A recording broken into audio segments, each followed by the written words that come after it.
Juegue. Bueno, pues este texto de Saksevsky que acá denominan la naturaleza y los componentes de las virtudes intelectuales es una serie de extractos de un libro de Saksevsky que se llama Las virtudes de la mente. Y donde resume, digamos, gran parte de lo que se dice en general en este libro. Como ustedes se dan cuenta, la parte 3 tiene que ver con unas definiciones acerca de las nociones clásicas de epistemología, como la de justificación, y cómo se define la justificación en términos de una aproximación como la de Saksevsky, que es una aproximación de teoría de las virtudes o de epistemología de las virtudes. Pero me interesan más las dos primeras secciones, la introducción, la explicación general acerca de la virtud y, eh, y la explicación de los dos componentes de las virtudes intelectuales que va a identificar Linda Saksevsky. Así que hoy nos vamos a centrar sobre todo en eso. Podemos hablar un poco de la parte 3, pero para los propósitos de nuestra electiva nos interesa más las dos primeras secciones. Eh, Bien, antes de comenzar, no sé si alguien tenga alguna pregunta que quisiera que tratáramos a lo largo de la clase o algo que se quiera discutir en particular o algo que no haya quedado claro como para tenerlo en cuenta de entrada para más adelante hablar sobre ello. Entonces, los escucho.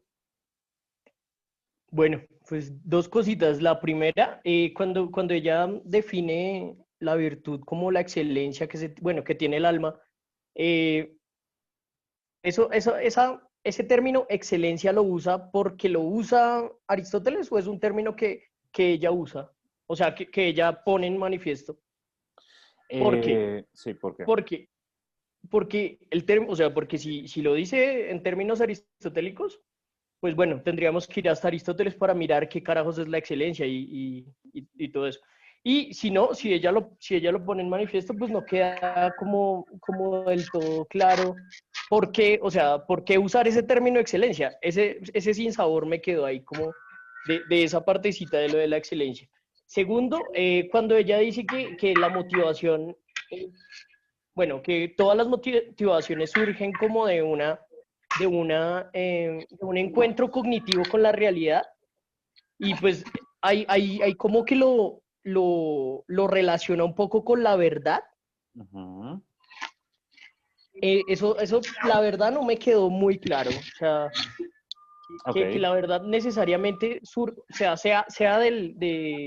o bueno, surja del encuentro cognitivo con la realidad. Bueno, uno lo alcanza a comprender, pero del todo, no, pues no me parece que haya quedado claro cómo es esa relación. Ok, Y ya, perfecto. pues esas dos cositas. Bien, sobre lo segundo vamos a discutir harto, entonces lo vamos a dejar en remojo. Sobre lo primero, sí, Ujú. ella se basa en Aristóteles. Ella se basa en Aristóteles y entonces cuando habla de excelencia está pensando en Aristóteles, efectivamente. Pero para el caso concreto de las virtudes intelectuales, que es lo que le interesa a Saksevsky en este texto, esta excelencia puede entenderse también como justamente la combinación de los dos componentes, el componente motivacional y el componente de fiabilidad. Si alguien tiene las dos cosas, entonces tendría esta excelencia o esta virtud en general. ¿Listos? Ujú. Sobre el encuentro cognitivo con la realidad y su relación con la verdad, pues ya más adelante vamos a hablar en detalle sobre el asunto. Entonces, si lo paso por alto, pues me avisa, me frena y me avisa. ¿Listo? Ok. ¿Algún asunto adicional? Sí, yo también tengo uno, Sí, Andrei. pues bueno, cuando estaba trabajando el texto no me quedó muy claro.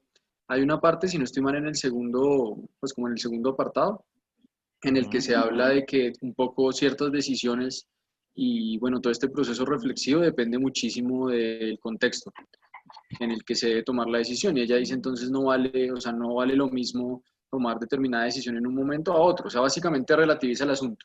Pero en el último apartado se habla de, cuando está hablando de estos deberes morales fuertes y los débiles, un Ujú. poco de que sí habría que actuar bajo, pues digamos, los mismos criterios de acción y el deber moral se constituiría como en una única forma de actuar, si las condiciones son las mismas. Entonces, bueno, me imagino que optará por la última que da, que es justamente esta de los deberes morales bajo las mismas condiciones, pero Sí. sentí que estaban los dos puntos de vista dentro del texto y pues no, o sea, como que los dos se daban por sentados, ¿sí? Y eso pues, me llamó la Ok. atención. ¿Tiene un pasaje sobre que usted haya identificado sobre el primer punto? Sí, ya lo busco. A ver. Para mirarlo de una vez, porque pues la verdad no lo había pensado, pero sí puede haber una especie allí como de tensión entre estas dos afirmaciones.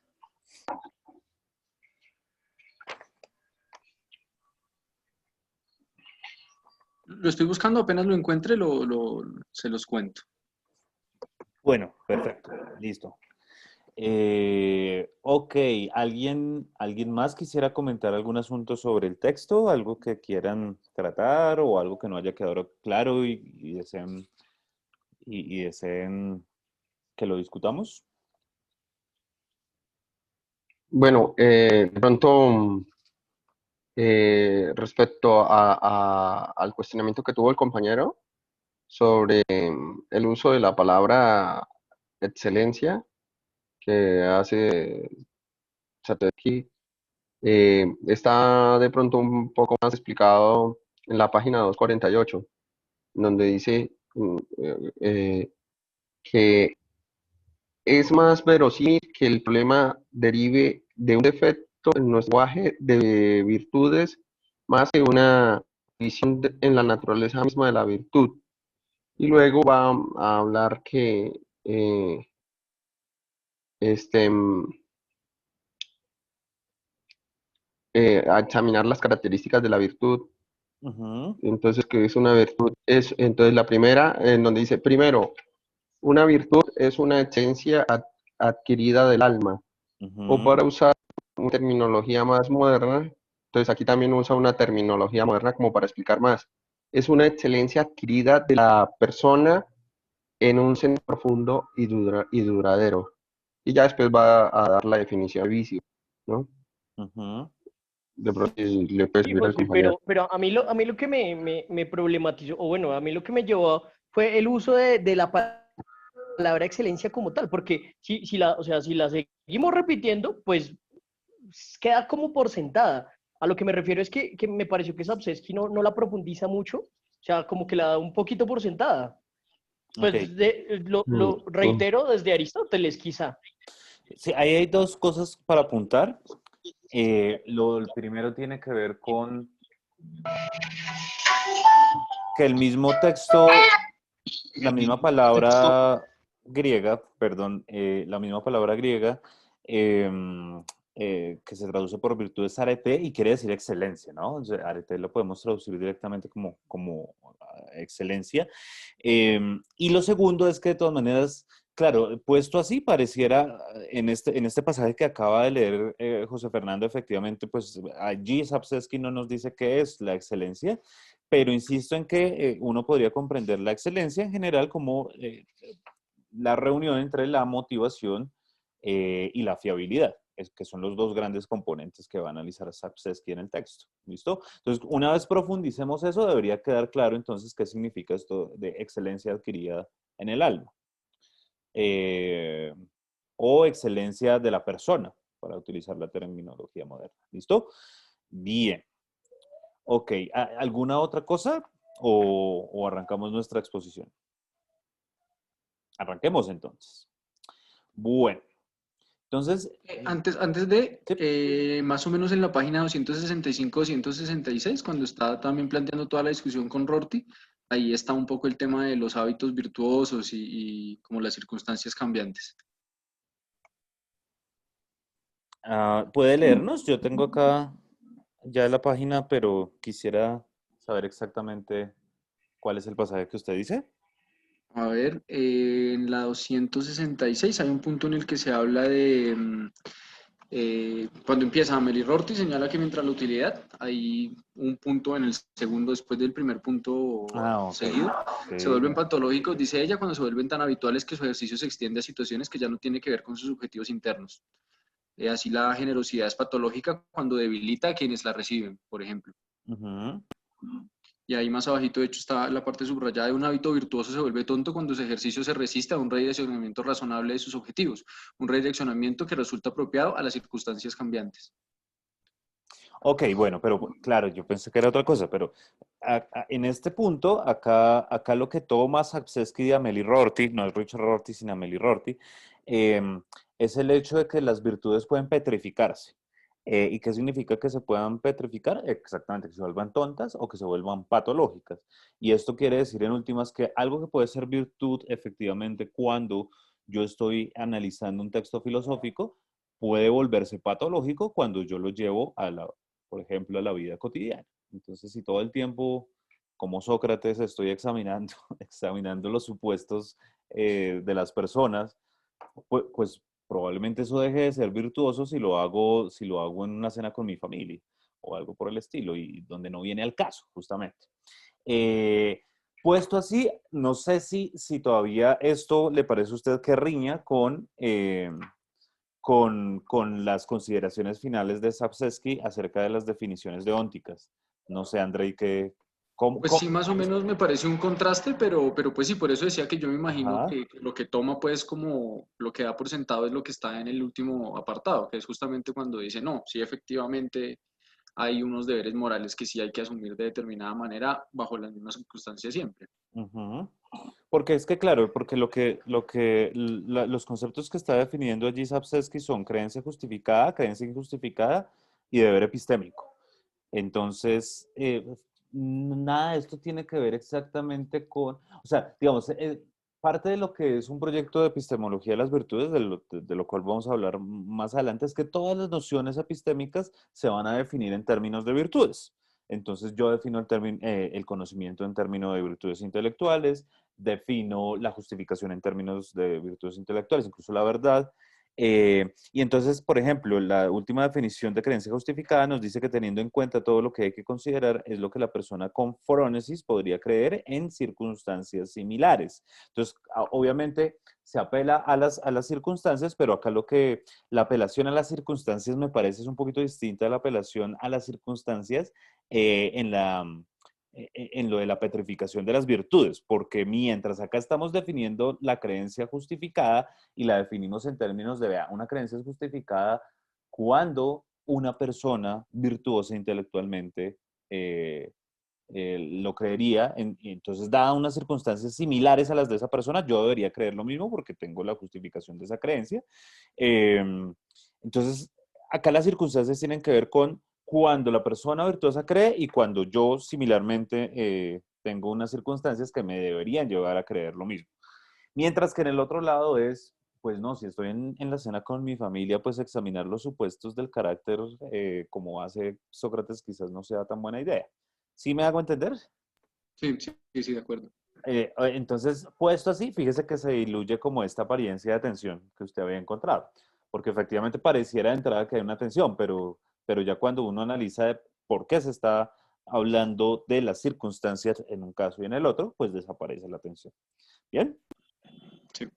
Perfecto. Igual téngalo ahí porque si usted le sigue sonando que hay una tensión, lo podemos discutir más adelante. Ok, sí, tranquilo. Ok, perfecto. Bien, entonces, bueno, en este texto Sapolsky comienza señalando una dificultad a la hora de hablar de las virtudes.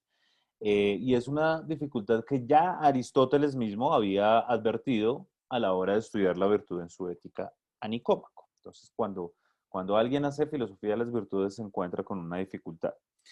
Y esa dificultad tiene que ver con lo siguiente. Parece que el lenguaje presenta una deficiencia para capturar con claridad a las virtudes. Como que nuestro lenguaje natural, sea el griego, el español, el inglés, se queda corto, semánticamente hablando o terminológicamente hablando, para capturar los diferentes fenómenos a los que llamamos virtudes o los diferentes hábitos o bueno, lo que sea a lo que llamamos virtud, ¿no? Entonces, Aristóteles en la Ética dice, vea, tendré que inventarme algunos nombres para esto porque no existen, pero el fenómeno de la virtud sí existe en el carácter de las personas. Entonces, a veces el lenguaje se queda corto y Sapolsky iba a decir lo mismo que Aristóteles, como efectivamente parece que nuestro lenguaje no captura todas las virtudes que puedan que podamos identificar. A veces identificamos algo como virtud y no sabemos cómo llamarlo. Y eso, digamos, dificulta un poco el estudio sobre las virtudes. Eso es lo primero. Eso pasa en diversas cosas, no solo en filosofía de las virtudes, sino en otras cosas. Los términos que usamos para hacer referencia a las virtudes hacen referencia a veces a sentimientos, a deseos, a motivaciones, a patrones de acción independientes del deseo, al sentimiento, al motivo. Entonces, dado esa, digamos, esa ambigüedad que hay en el lenguaje, cuando utilizamos el vocabulario con el que normalmente hablamos de las virtudes, entonces es posible cruzar la información. Entonces confundimos un motivo con un sentimiento o con un deseo o con un patrón de acción, y entonces, dado que para un mismo término hay diversas acepciones, uno puede tratar de cruzar justamente cosas que no tienen nada que ver. Una cosa es un motivo, otra cosa es un deseo, otra cosa es un patrón de acción, otra cosa es una emoción, otra cosa es un sentimiento, y eso pues también hay una dificultad allí. Entonces, por un lado, no tenemos los términos suficientes para capturar la cantidad de virtudes que hay, y por el otro lado, una misma palabra puede hacer referencia a todas estas cosas y no necesariamente a la virtud, y eso hace que pueda haber confusiones conceptuales a la hora de estudiar las virtudes. Y entonces Sapsesky va a arrancar su definición en la página 250 de virtud de la siguiente manera. Es lo que está allí en negrita. Una virtud entonces puede definirse como una excelencia adquirida, profunda y duradera de una persona que contiene una motivación para producir cierto fin deseado y de manera fiable tiene éxito en producir ese fin. La definición es larguísima, ¿no? Entonces es una excelencia adquirida, entonces ahí ya Leonardo dice, pero un momento, díganos qué es la excelencia. Sabemos que sea lo que sea esa excelencia, es algo que se adquiere, es importante, se adquiere, es profunda y duradera, tiene una motivación para producir cierto fin, hay un objetivo eh, relacionado con esa excelencia, y de manera fiable la persona puede obtener esos fines. ¿Qué quiere decir de manera fiable? Podemos confiar en que esa persona habitualmente llega a esos fines. ¿Bien?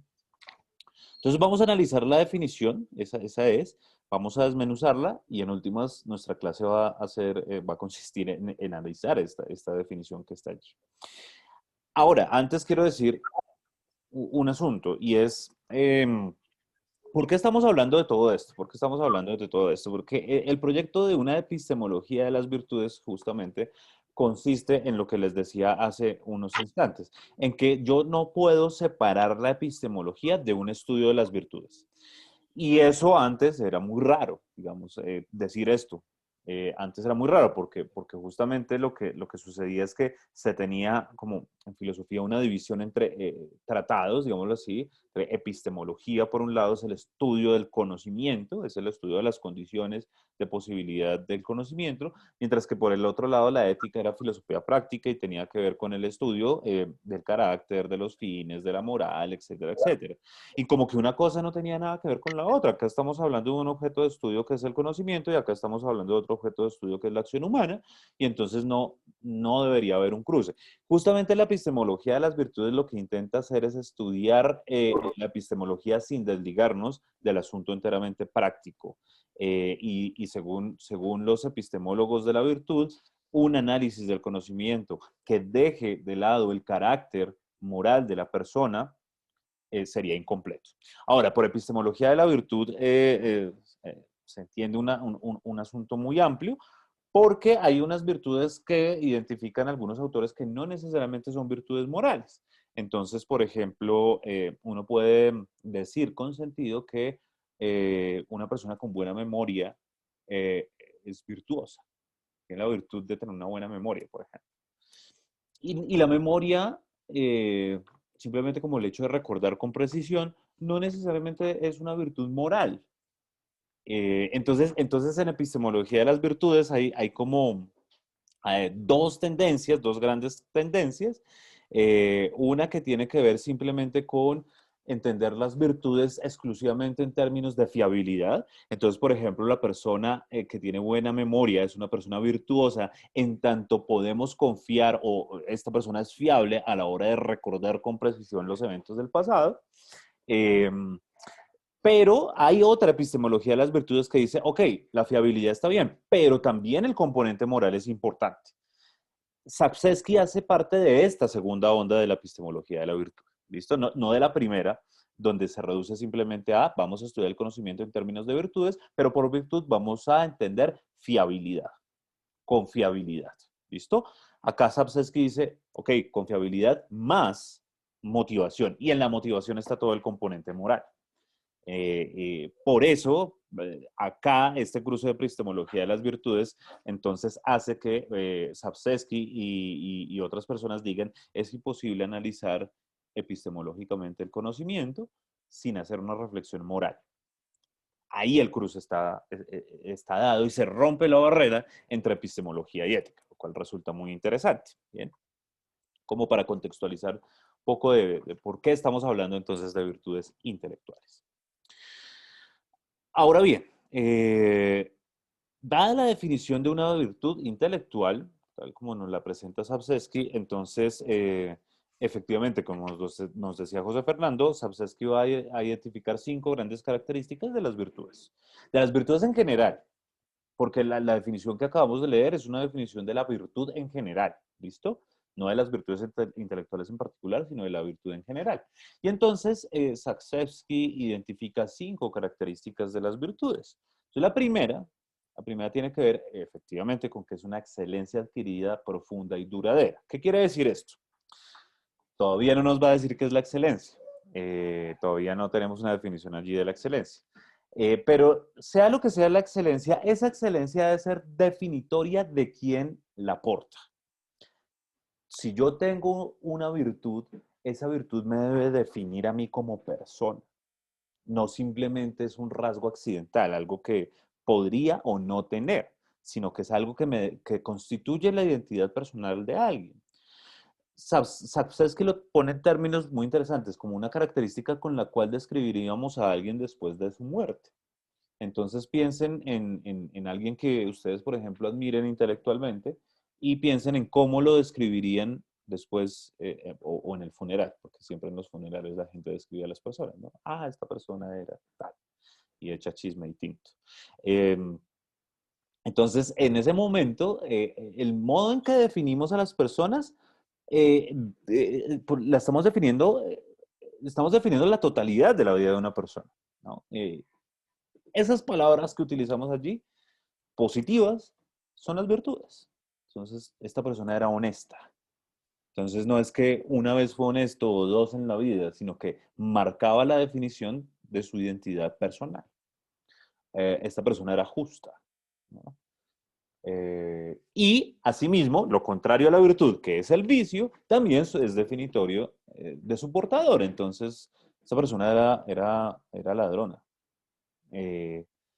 Tomaba lo que no le pertenecía. Y no era una que otra vez, no fue que robó una vez, ¿no? Sino que era, así como decía Peñalosa, ¿no? El ladrón es el que roba, pero no el que... Y lo que quería decir quizás era que el ser ladrón es algo definitorio. Lo que pasa es que no, pues Peñalosa no lee Sapsesky ni Aristóteles. Pero en últimas puede ser algo así, ¿no? Entonces, ¿cómo definimos a una persona después de su muerte? A través de una lista de vicios y virtudes. Y de nuevo, estos no son rasgos que a veces se tenía la persona o a veces no. Si fuera así, si es algo que a veces hacía y a veces no, entonces no sería definitorio de la persona y en su funeral no describiríamos a la persona así. ¿Bien? Simplemente describiríamos más bien como una vez esta persona hizo esto. ¿Sí, Diego? Ángel, buenas tardes. Buenas tardes. No, es que, no sé, o sea, a mí este texto de Sapsesky, pues, como presenta esta cuestión de la virtud también, Williams, me ha llamado muchísimo la atención. Pero también me trae a mí como, no sé si es como una sospecha o algo en torno a esa definición de las virtudes que ellos hacen. ¿Sí? Es Ajá. decir, yo como lo decía al comienzo de la clase pasada, a mí me parece que ahí con esa cuestión de las virtudes ellos están pensando en algo, eh, mm, diría yo, esta clase algo virtualmente elitista, ¿sí? Es decir, algo que muy pocas personas poseerían y creo que esas veces que en algún punto del texto lo va a decir. Y ella dice, no hay problema con esto, pero yo no sé, yo siento que sí hay un problema con eso, ¿sí? Es decir, no, no podemos decir que estas cosas las pueda desarrollar solo unas pocas personas, sino, no sé, es decir, si uno se piensa un proceso formativo, ¿sí?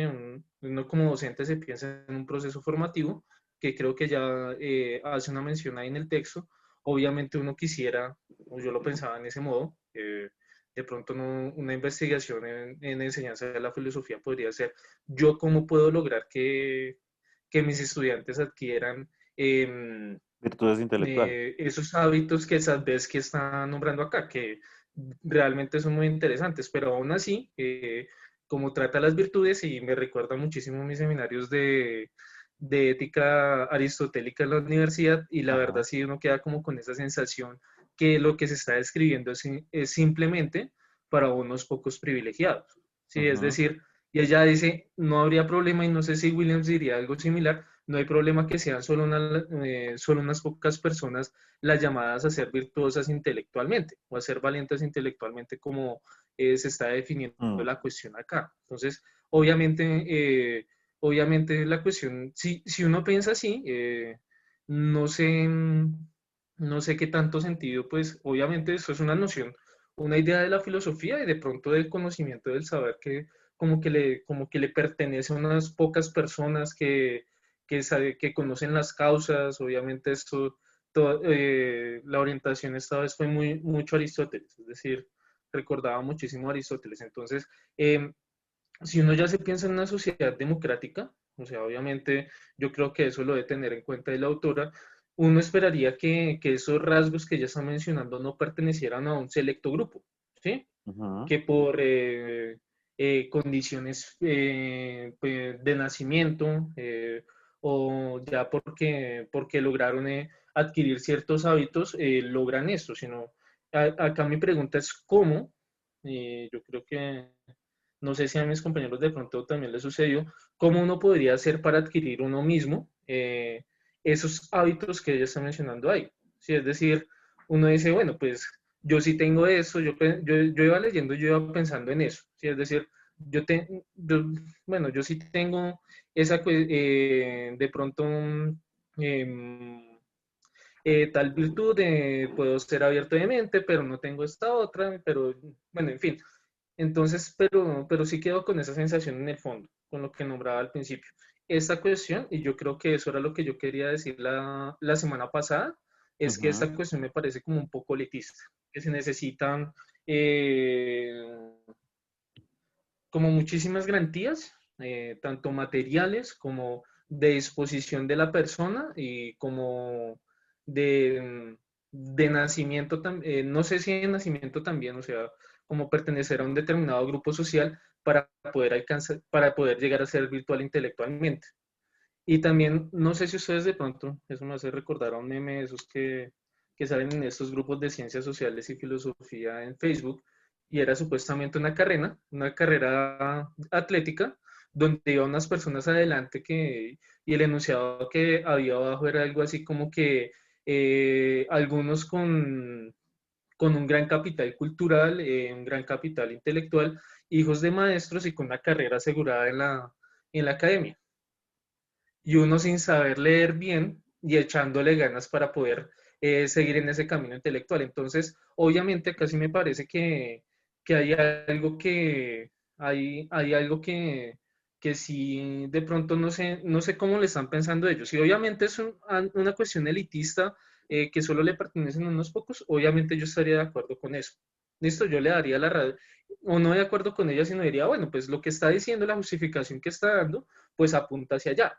Pero si no, si es algo que de pronto se puede pensar, como le digo, en clave de un proyecto pedagógico, un proyecto de la enseñanza de la filosofía, pues obviamente yo sí le encontraría como más de un pero a esta cuestión.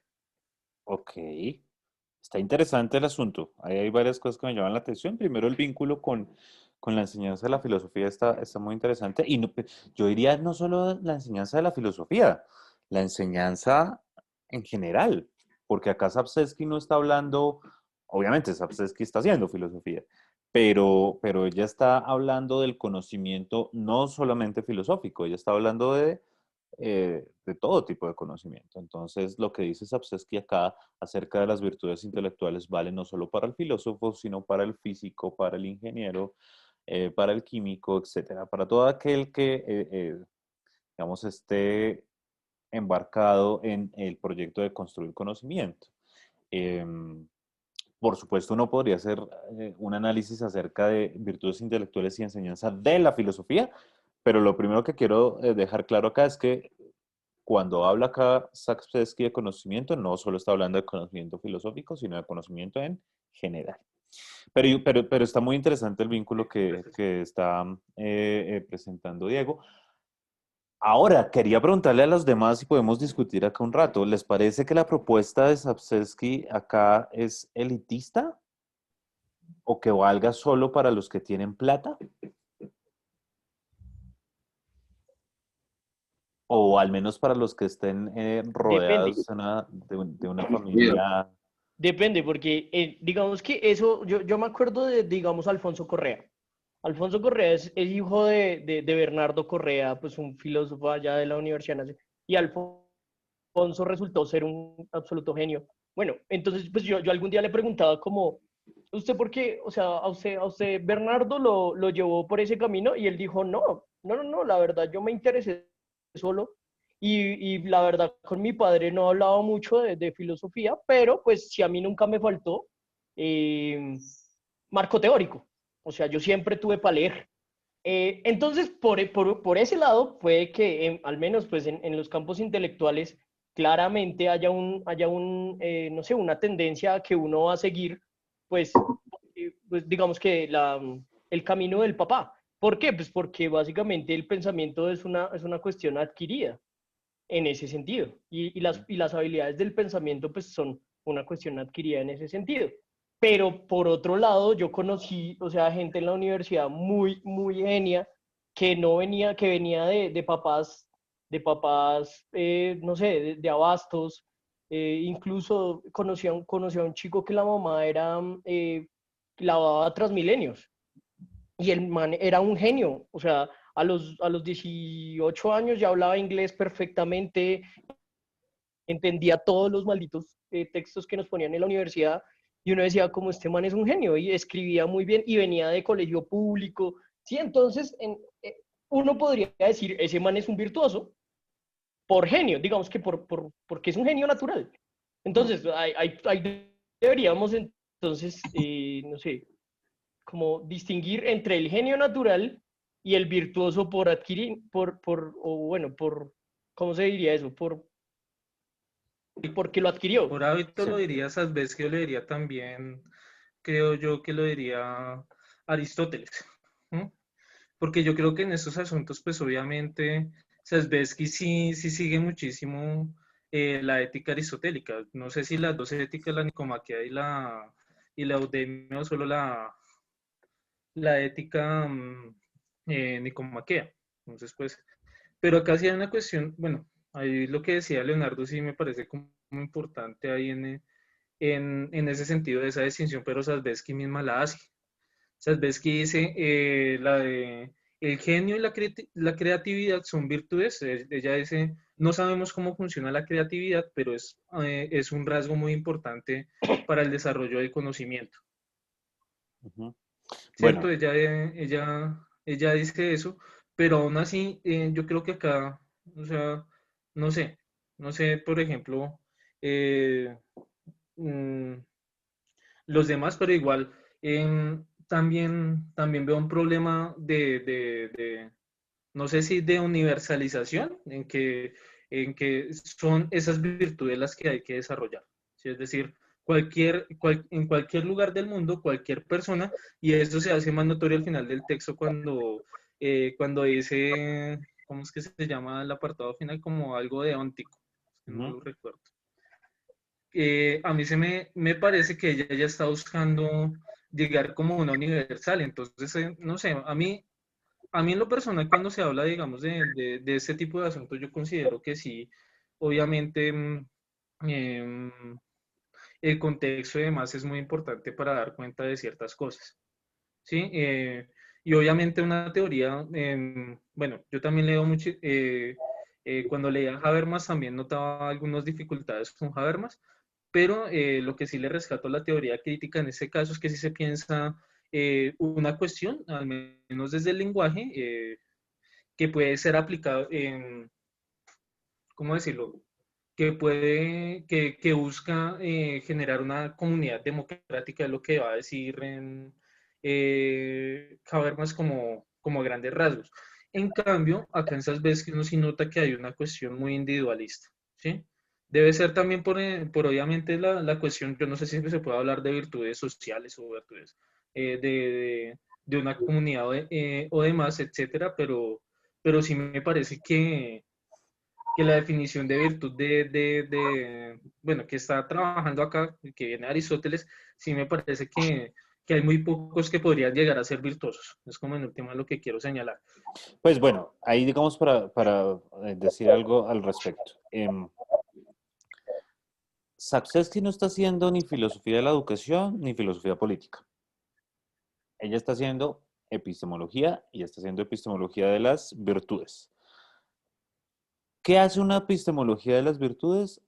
En primer lugar, pues tiene que definir los términos por los cuales se va a construir teóricamente toda la propuesta y en este momento ella está definiendo la virtud. Por supuesto que tiene una inspiración aristotélica reconocida por la autora, pero ella también es crítica con Aristóteles, ya vamos a ver por qué.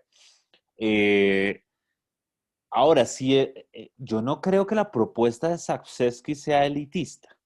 Lo que creo es que si uno hace un análisis de las condiciones materiales, por ejemplo, que son necesarias para volverse un virtuoso intelectual, quizás allí podamos encontrar que las personas que no tengan los recursos suficientes probablemente tengan más dificultad para desarrollar las virtudes intelectuales porque efectivamente no van a estar rodeadas de un ámbito cultural lo suficientemente rico que los estimule constantemente para que se desarrolle el hábito. Bien. Entonces, ahí digamos que Diego puede tener razón, pero no es que la propuesta misma sea elitista. Digamos, lo que es elitista es el mundo. Ese es el gran problema, ¿sí? Ahora, sobre lo universalista, ahí me desconecté un poquito, pero sí hay una pretensión, pues yo no la llamaría universalista, pero cuando uno da una definición de algo, pues tiene que dar las condiciones necesarias y suficientes para que, para que el concepto tenga unos límites, ¿no? Y entonces, así como Harry Frankfurt decía, a mí me interesa buscar la esencia del bullshit, pues Sapsesky acá estaría interesada en buscar la esencia de la virtud intelectual y sus componentes, así se llama el texto, la naturaleza y los componentes de las virtudes intelectuales. Entonces claramente, si a esto lo llama pretensión universalista, pues sí, o sea, pues es que tiene esa pretensión universalista y ella va a decir, puede ser en el África, puede ser en donde quieran, pero, pero pues quien esté interesado en conocer debe tener una motivación y debe tener un componente de fiabilidad alto. A mí me parece lo suficientemente genérico igual estos dos componentes como para dar lugar a cosas muy puntuales ya en diversos campos, digamos, e incluso en diversos contextos. Pero claro, si uno quiere hacer una definición de algo, pues tiene que dar los límites de aquello que quiere definir, pero no necesariamente eso es universalista.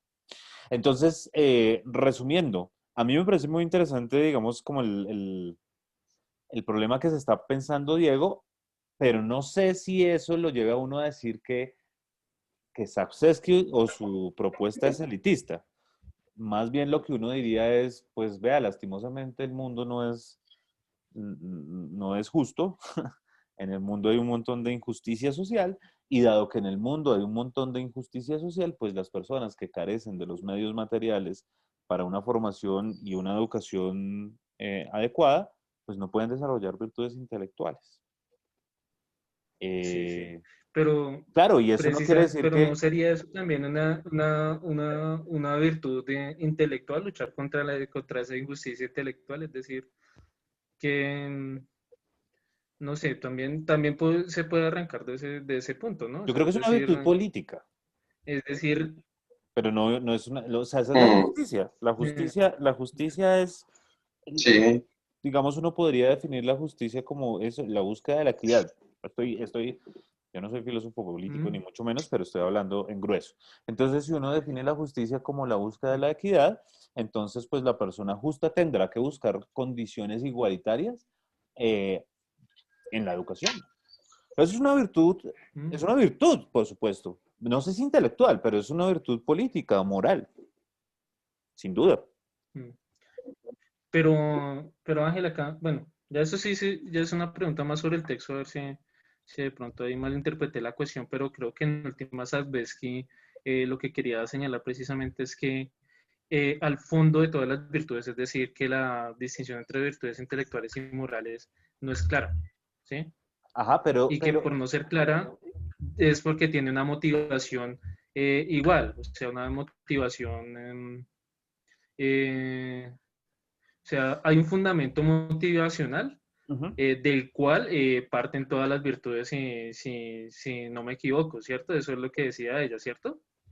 Sí, siga, siga. Y obviamente hay la cuestión de la justicia. Uno podría hablar entonces, aunque la virtud de, bueno, aunque la virtud de la justicia sea, la podamos entender como una virtud política, uno también tiene que decir que un intelectual, alguien que busca la verdad, debe buscar también esa justicia para que para que una comunidad Ujú. pueda acceder a esas virtudes, ¿no? O sea, que una persona pueda llegar a ser virtuosa o digamos un maestro virtuoso, que no simplemente debería eh, como esbozar un conocimiento y tenerlo bueno, bien aprendido para poder transmitirlo, sino que también debería como garantizar o tratar aunque eso ya, hay también de pronto uno ya se puede volver un poquito idealista y romántico con la educación, y es decir, que el maestro tiene que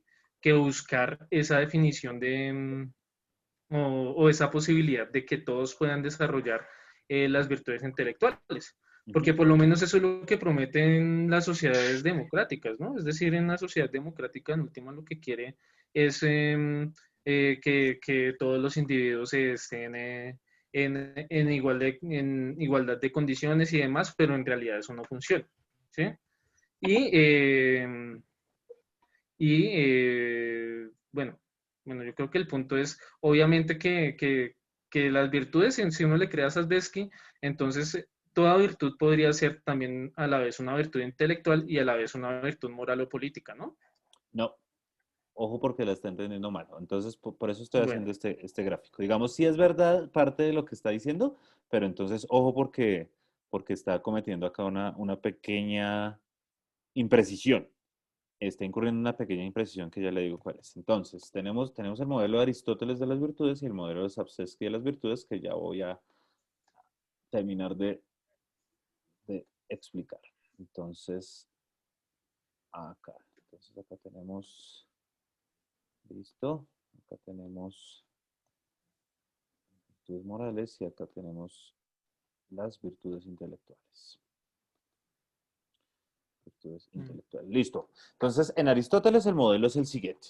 Tenemos el conjunto de las virtudes y dentro del conjunto de las virtudes tenemos, por un lado, las virtudes intelectuales, que Aristóteles identifica 5, que son la frónesis, la tecné, la episteme, la sabiduría y el nous, que esa vaina no se puede traducir. Digamos que el intelecto lo traducen a veces.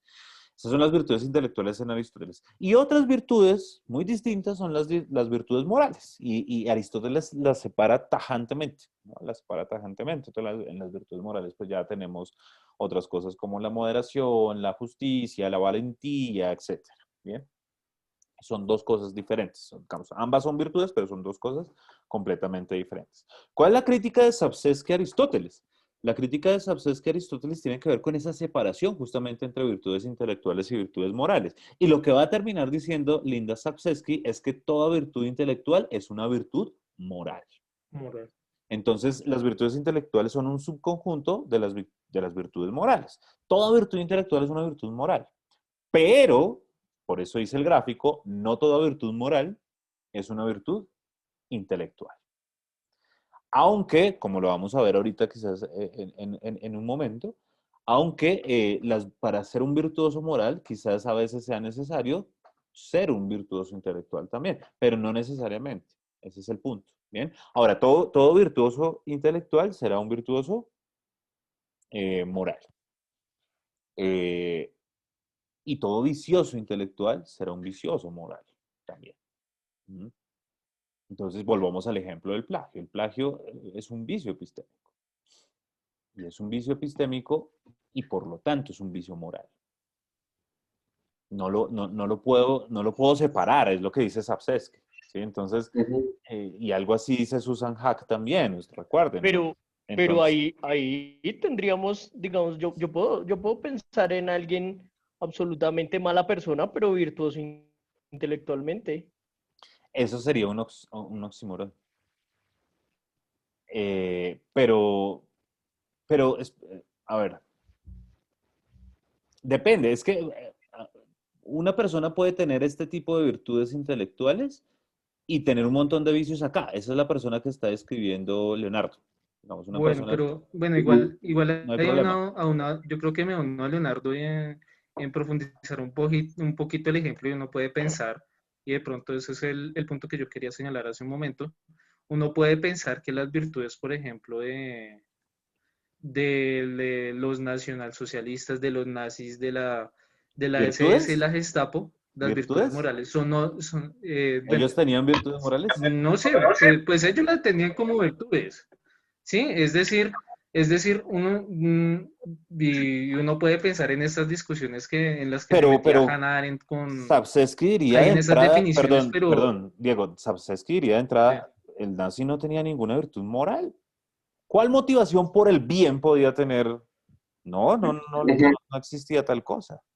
pero Acá lo que había era Pero un vicio entonces ese es mi generalizado. punto. Ese precisamente sería mi punto, ¿no? Uno tendría entonces que aceptar que no hay diferencia. Bueno, aunque ella decía que no le compraba ese argumento, creo que era McIntyre al comienzo, que el problema al definir las virtudes era un problema cultural.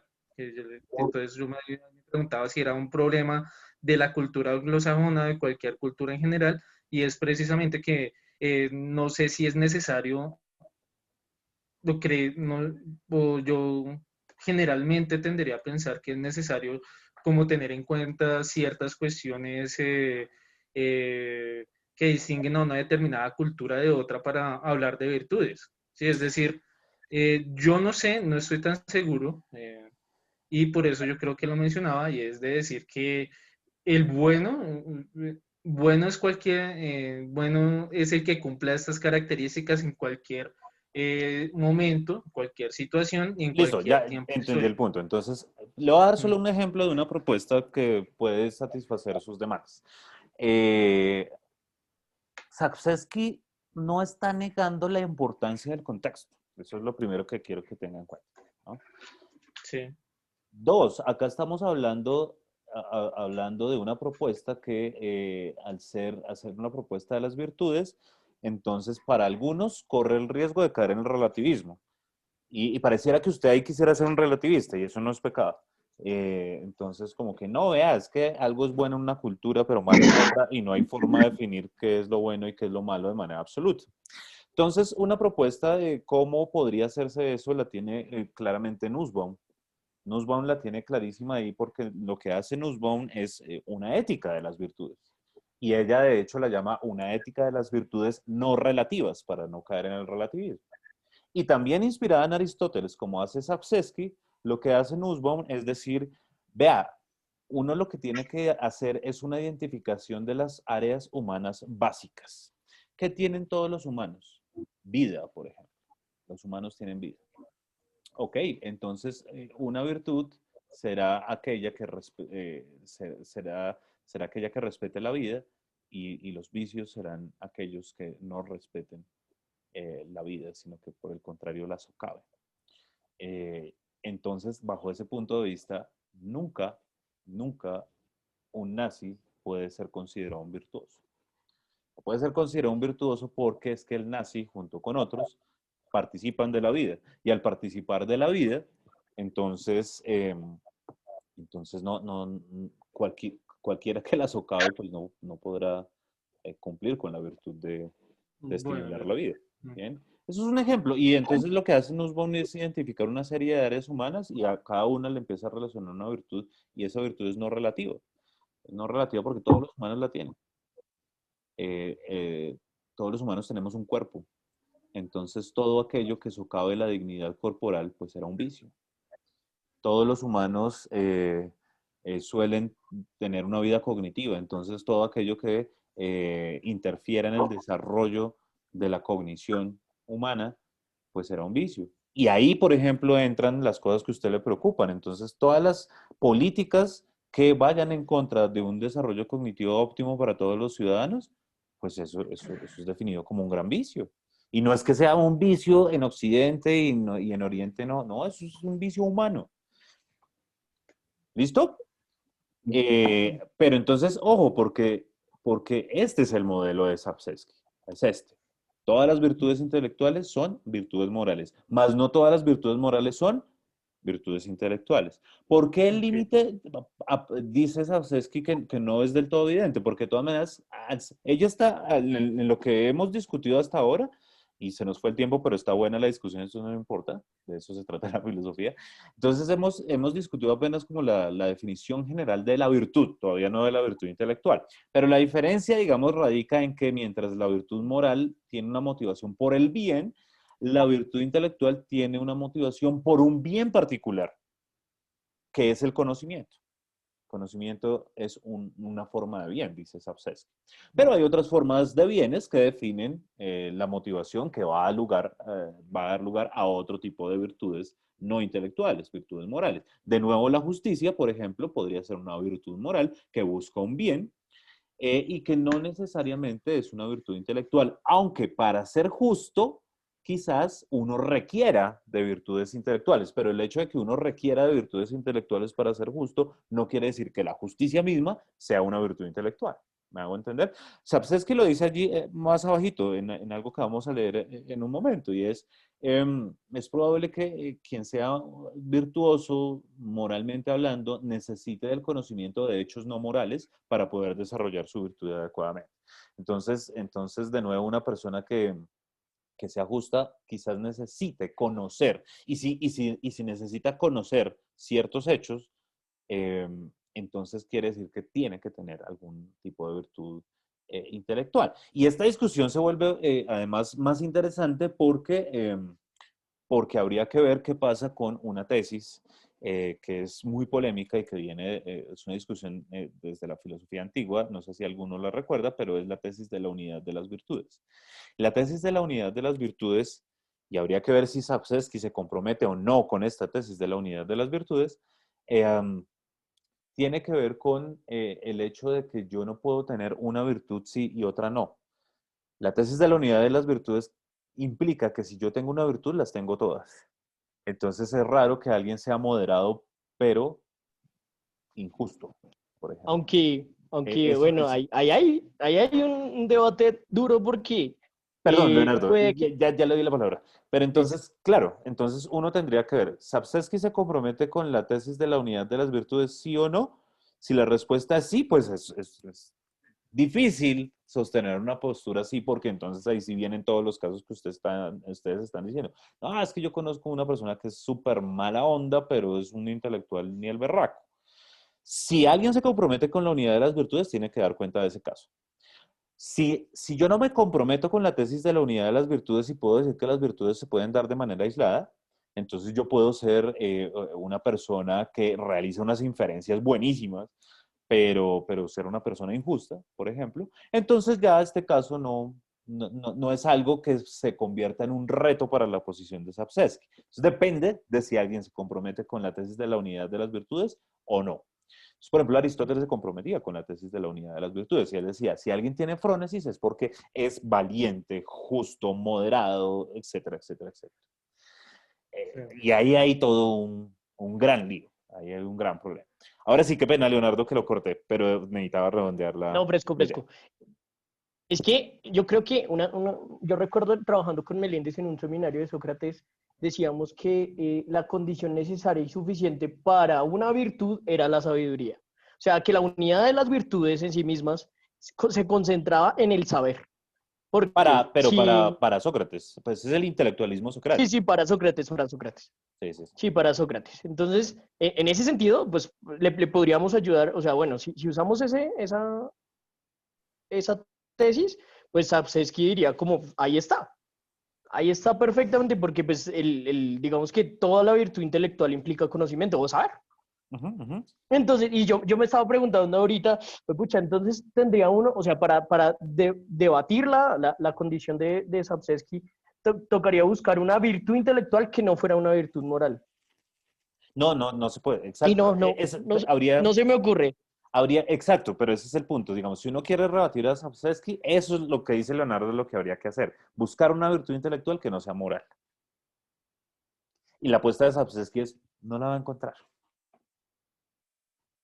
Ahí está la cosa. Ahora, ¿por qué no la va a encontrar? Por los componentes que definen a la virtud, motivación y fiabilidad. Y sobre todo el primero, ahí es donde está el componente moral, en la motivación.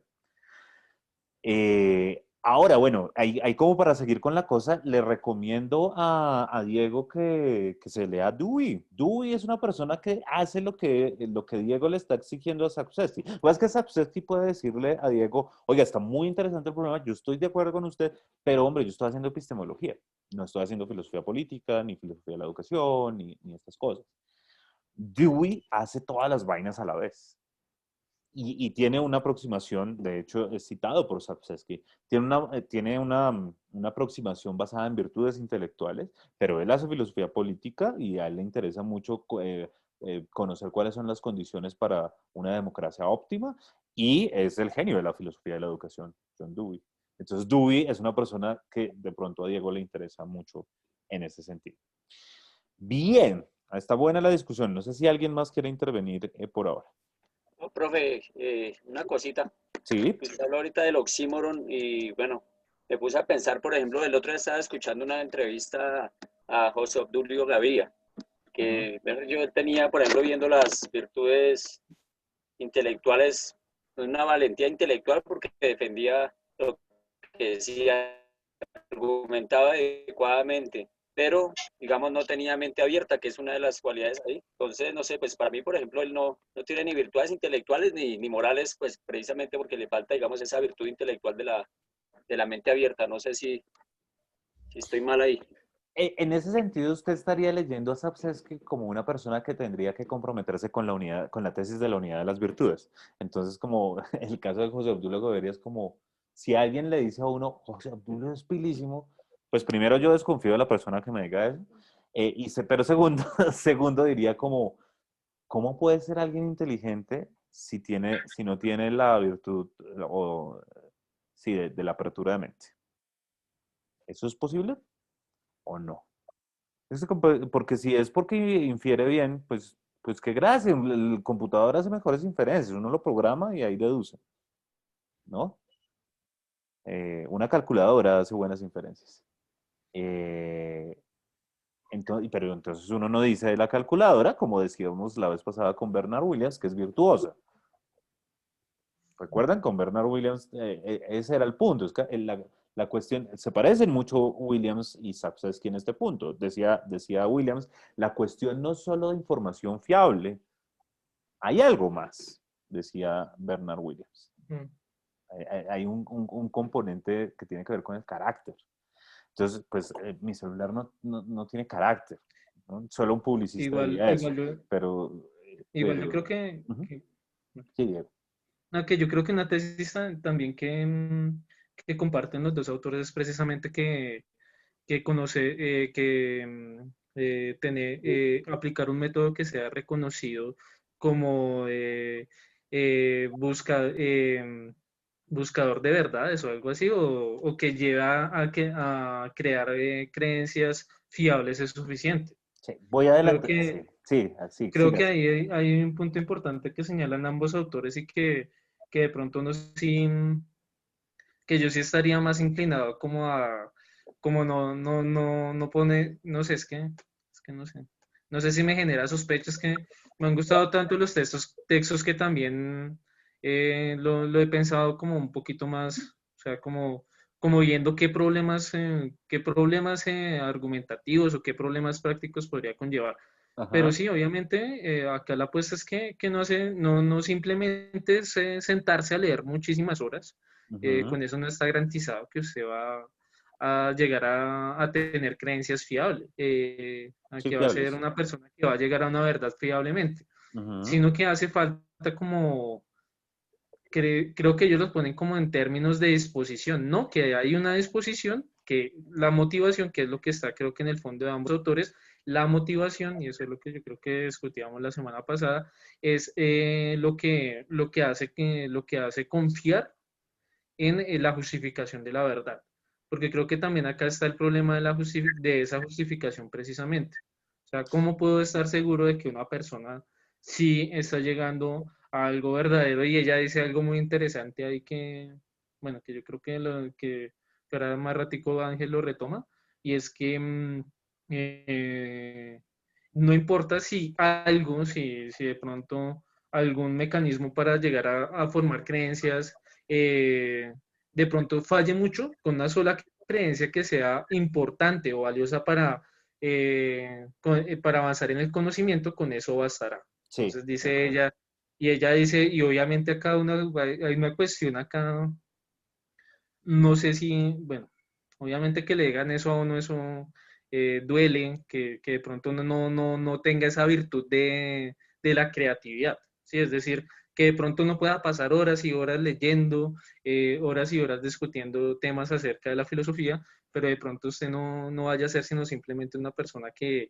sabe citar muy bien autores, pero no va a crear no va a ser una persona fiable para ayudar en el avance del conocimiento. Ujú. ¿Sí? Yo creo que también eso es lo que me costaba un poco, y es precisamente no sé si eso sea una limitación o que sea eso, o si se pueda pensar de otra manera, pero que si usted no es creativo, seguramente, y ese es un punto que estaba marcando Leonardo, hay personas que se les facilita muchísimo más las cosas, Claro.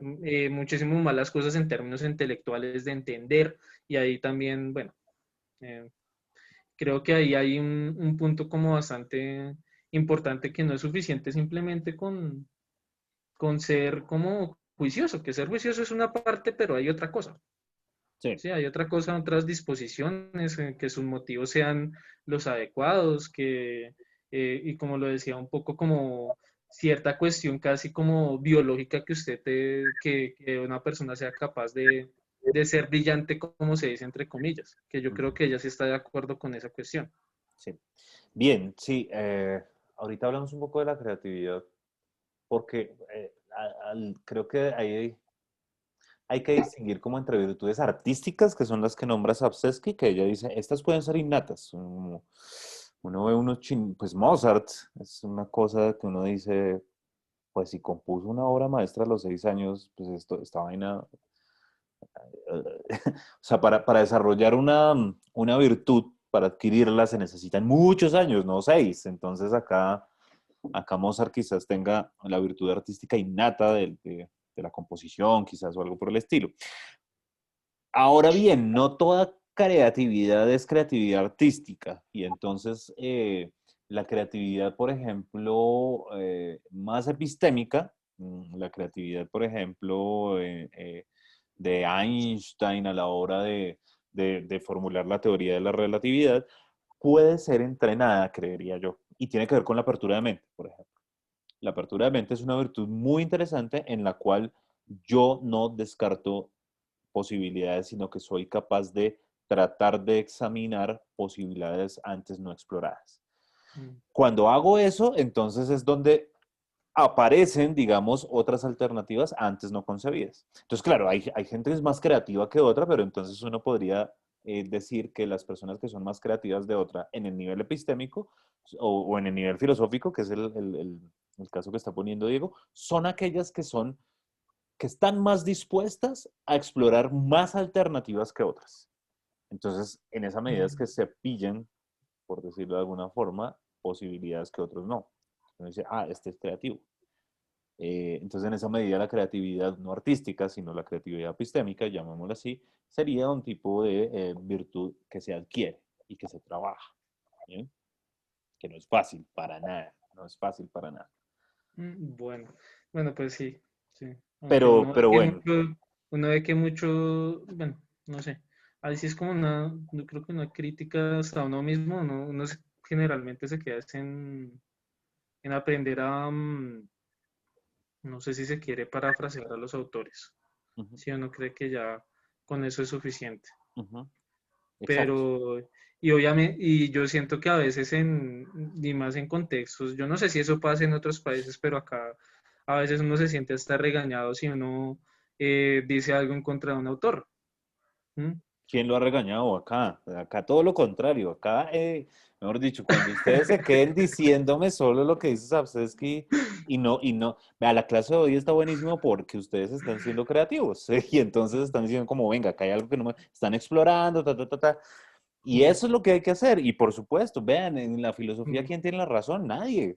Llevamos Y mis 2500 compañeros años se de ríen porque filosofía, saben que... 2500 años de, de, de, Mm. de una secuencia de autores que se contradicen entre sí como para decir entonces que uno no puede arriesgar una idea. Así esta idea ya la ha dicho a otra persona, pero quizás pues el ejercicio valioso está en tratar de pensar por uno mismo. Em, sí, como decía Kant, ¿no? Pensar por uno mismo no es fácil, pero esto es una especialización en la maestría de filosofía contemporánea, no de historia de la filosofía contemporánea. Acá no nos interesa simplemente saber qué dijo Sapsesky.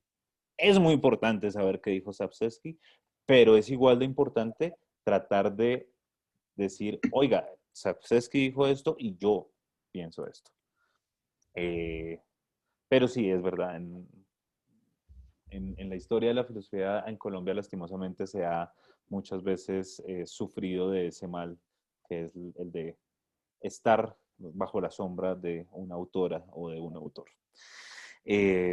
En mal sentido, ¿no? Sapsesky está a la sombra de Aristóteles, pero es genial, ¿no? Pero quiero decir, es como, no, pues basta con decir lo que dijo el autor. No, no basta. Sapsesky dice, ojo, la interpretación es una cosa que puede ser una virtud, ser un buen intérprete, ser un buen lector. Eso puede ser una virtud intelectual, pero, pero puesto en los términos en los que Diego está poniendo la discusión, para un filósofo la virtud de la interpretación o de la buena lectura es una entre muchas que tiene que desarrollar. Una entre muchas. No basta con eso. Ok, bien. Entonces, ¿qué era la virtud? No hemos pasado de la segunda página, pero no Tal importa. excelencia, Ajá. Entonces, la tal bueno, excelencia. estábamos en el primer, la tal excelencia. Entonces, estábamos en el primer rasgo, ¿no? Entonces, el primer rasgo de la virtud es el hecho de que es un rasgo de la persona y es un rasgo definitorio de la persona, ¿no? Entonces, así definimos a las personas. Entonces los ejemplos que ustedes daban ahorita, entonces, uno cómo habla de Einstein, como un genio, como alguien muy creativo, y ahí uno puede enunciar una serie de virtudes intelectuales. Bien, porque esto atraviesa el carácter de la persona. No es algo contingente. La segunda característica de la virtud tiene que ver con que estas virtudes, y de esto ya hemos hablado, igual la discusión nos sirvió para avanzar, no se preocupen, con que la virtud se adquiere y se trabaja. No es que Luis Giovanni entonces un día diga, oiga, ¿sabe qué? De ahora en adelante voy a tener la virtud de la entrega epistémica. Y ya. No, pues es algo que hay que trabajar y que se adquiere con un esfuerzo importante. Bien. Por supuesto, hay excepciones, y esas excepciones son muy interesantes y valdría la pena explorarlas filosóficamente, como las virtudes artísticas, pero también puede que haya unas intelectuales también. Me parece ver que hay unas personas que tienen más disposiciones que otras para ciertas vainas. Pero bueno, dejémoslo por ahora de lado. La tercera característica de la virtud es que no simplemente es una habilidad. ¿Qué quiere decir esto? ¿Por qué Sapsesky está diciendo esto? Que una virtud no simplemente sea una habilidad, quiere decir que la virtud tiene algo más que la habilidad. ¿La habilidad qué es? Pues la capacidad de hacer algo. Pero que la virtud no sea simplemente una habilidad, quiere decir que la virtud tiene algo más, y acá hay una conexión otra vez con Williams, y es que Sapsesky dice, es que la virtud tiene un valor intrínseco. Es valiosa la virtud. Mientras que la habilidad, pues no, pues es una cosa chévere, pero no necesariamente tiene un valor por sí mismo. Bien. Entonces, no sé, alguien puede tener la habilidad de destapar botellas, eso es una habilidad, y alguien tiene la habilidad, y tomárselas puede ser otra habilidad, pero eso no quiere decir que eso tenga un ¿Cómo así que valor eso no tiene un intrínseco. valor, Ángel? No, no, no. Eso sí Pues tiene un valor en sí mismo. sí, tiene un valor en sí mismo, bueno, Sí, claro. eso habla bien de usted.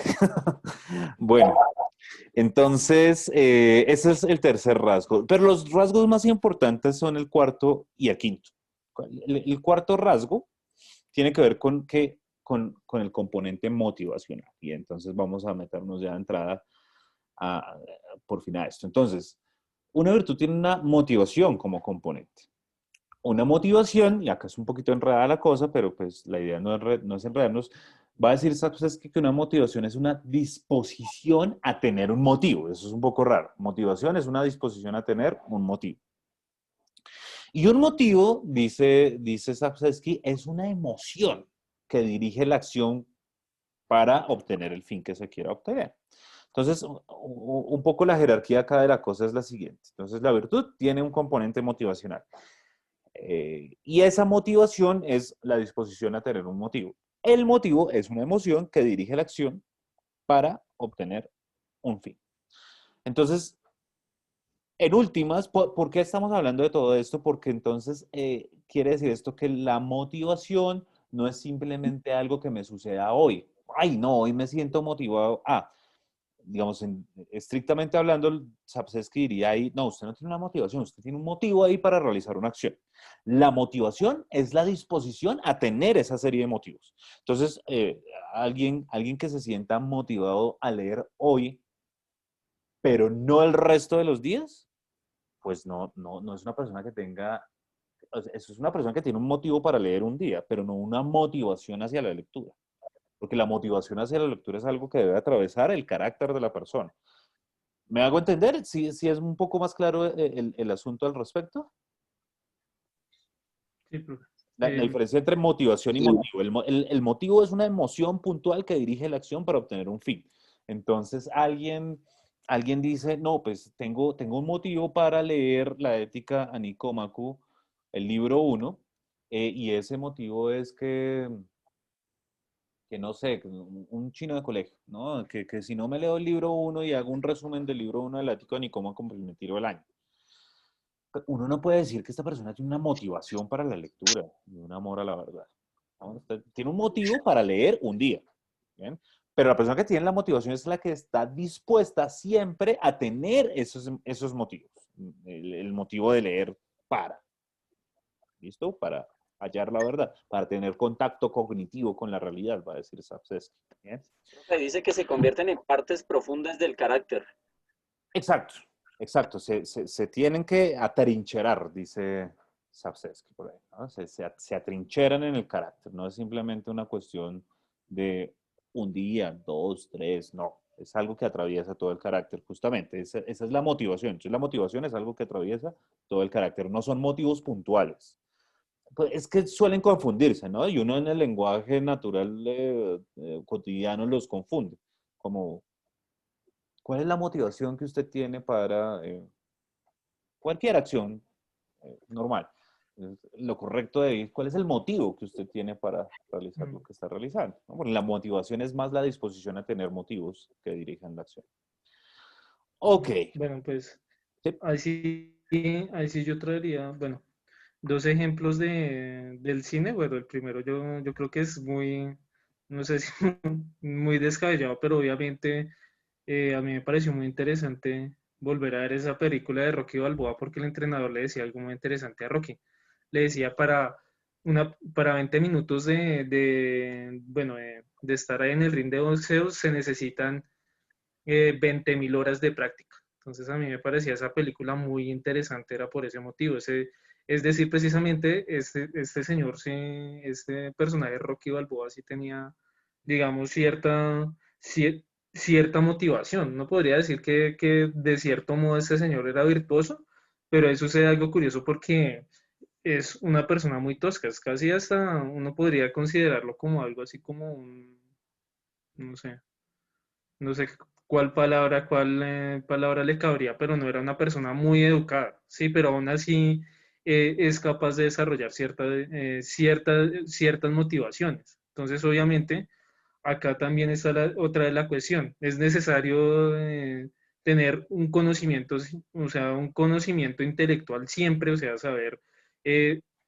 no sé si sabes que acá en este punto está pensando la cuestión en los fines.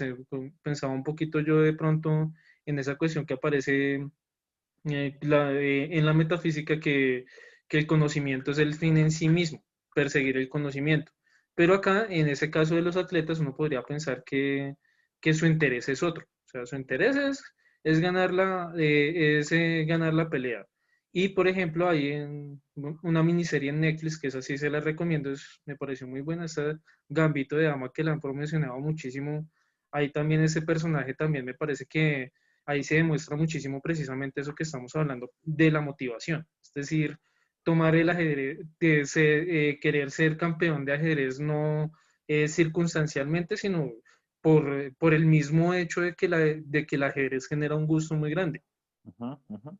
De Y acuerdo. obviamente ahí también Salvesky pone ese caso, ¿sí? Pero acá en esa cuestión y más, bueno, eso sí me tocaría a mí como verlo aparte y es precisamente qué tipo de emociones, o sea, si está diciendo acá la emoción, ¿es la emoción en general o hay unas emociones particulares? O sea, cualquier emoción puede llevar a tener una motivación o cómo está pensando en la cuestión de las emociones Salvesky.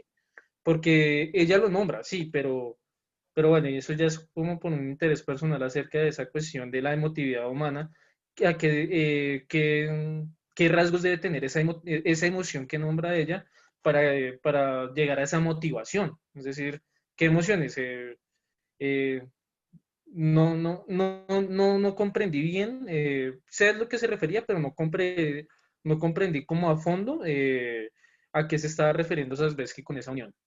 Ok, bueno, hay varias cosas y es, fíjese la definición, le damos otra vez la definición de la virtud que tiene Sapsesky. Una excelencia adquirida, profunda y duradera de una persona que contiene una motivación para producir cierto fin deseado y de manera fiable tiene éxito en producir ese fin. Pues Rocky cabe dentro de esa definición o no? No, no. Sí o no, el tipo pelea y eso es una excelencia que adquirió con un trabajo, con un esfuerzo profundo, de tal modo que se desarrolló una motivación eh, que se define en virtud de un fin que se traza Rocky Balboa. Entonces, por supuesto, la definición de Sapsesky es lo suficientemente amplia para que quepan este tipo de virtudes, no sé cómo, deportivas también, físicas, virtudes físicas. Claro, ¿quién no va a decir que Messi, que Maradona era un virtuoso del fútbol, ¿no? Por supuesto, y tenía que trabajar mucho para lograr ser el futbolista que fue y era fiable, porque ¿quién no confía en Maradona en la cancha? Entonces, y de hecho, sabes que acá habla de virtudes religiosas incluso, pues no las desarrolla, pero habla de virtudes religiosas. Y eso es muy interesante. Ella es una filósofa de la religión también. Muy buena, entre otras cosas. Entonces, eso por un lado. Ahora, ¿Qué tipo de emoción es la que se necesita para desarrollar una virtud? Ahí sí depende, y esto es súper contextual, porque vean, voy a leer la página 249 donde ella introduce este rasgo del cual estamos hablando, que es el componente motivacional de la virtud. Dice Sapsesky, una virtud tiene una motivación como componente. Una motivación, era lo que leíamos, es una disposición a tener cierto motivo, y un motivo es una emoción que inicia y dirige nuestra acción para producir un fin con ciertas características deseadas. Entonces, ¿qué tipo de emoción es la correcta para desarrollar una virtud?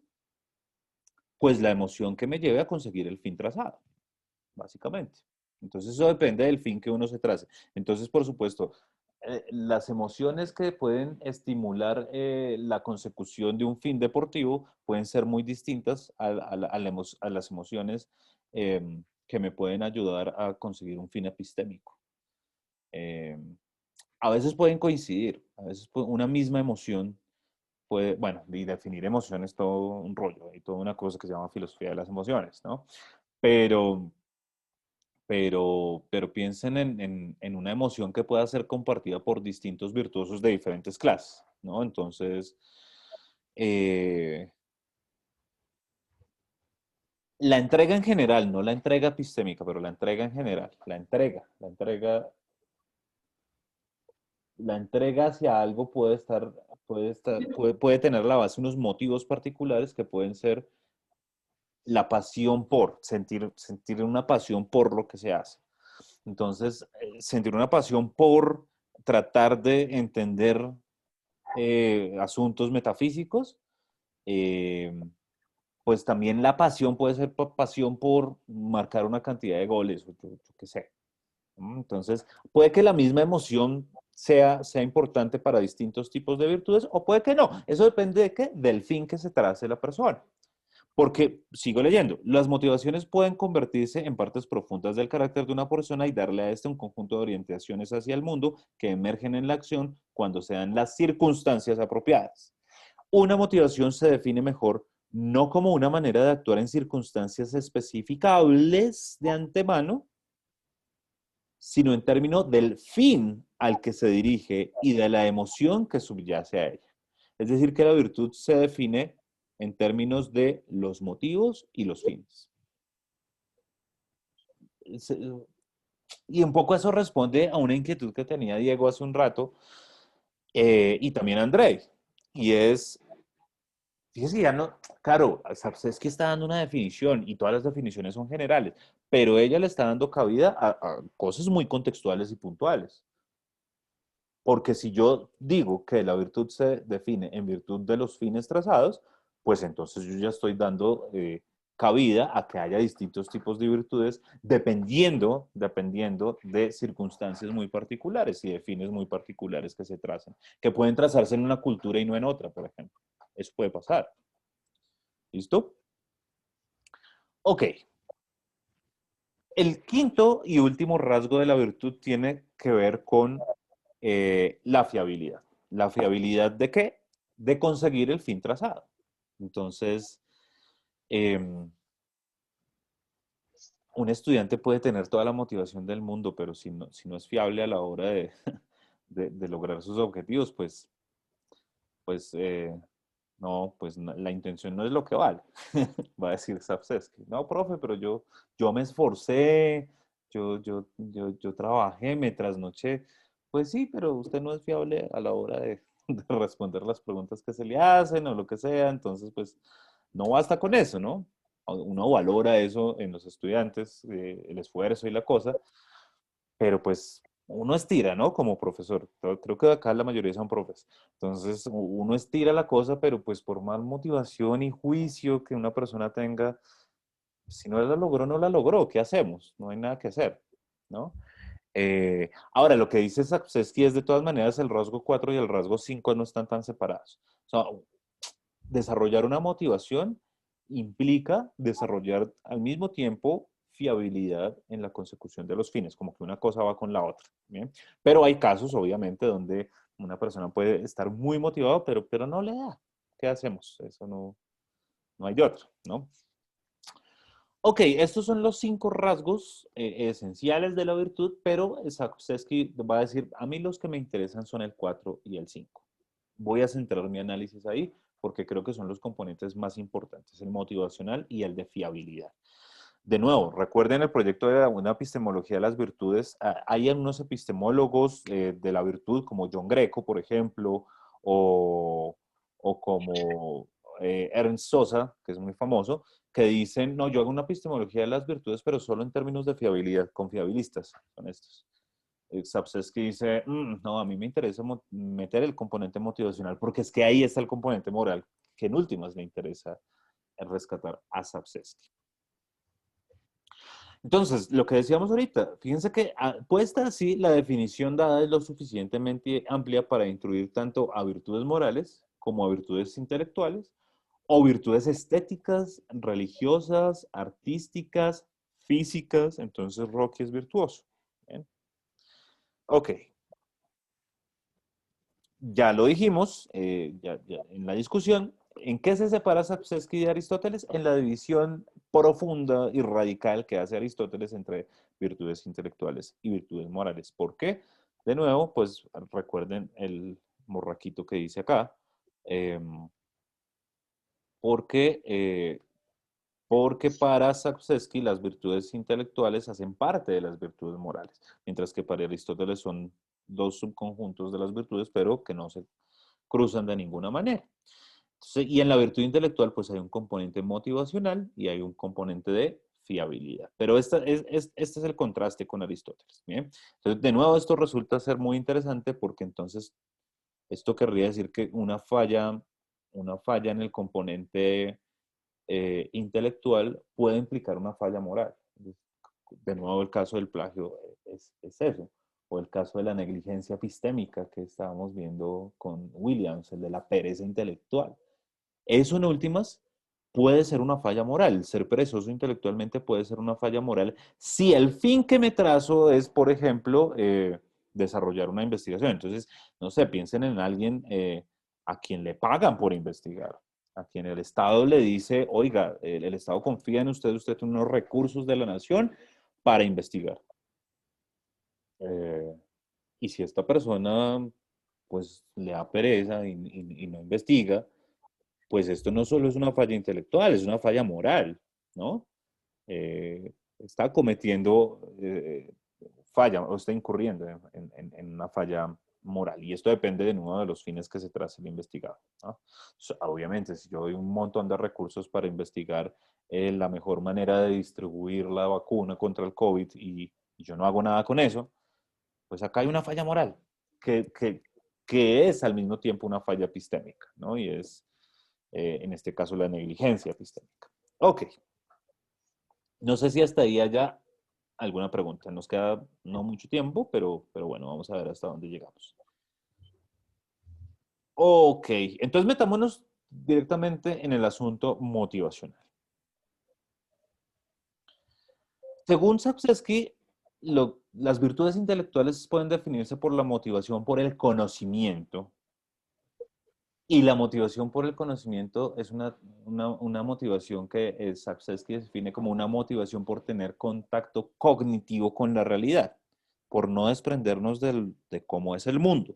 ¿Recuerdan las discusiones que hemos tenido con Williams sobre la precisión, por ejemplo? Con Frankfurt sobre la preocupación por la verdad.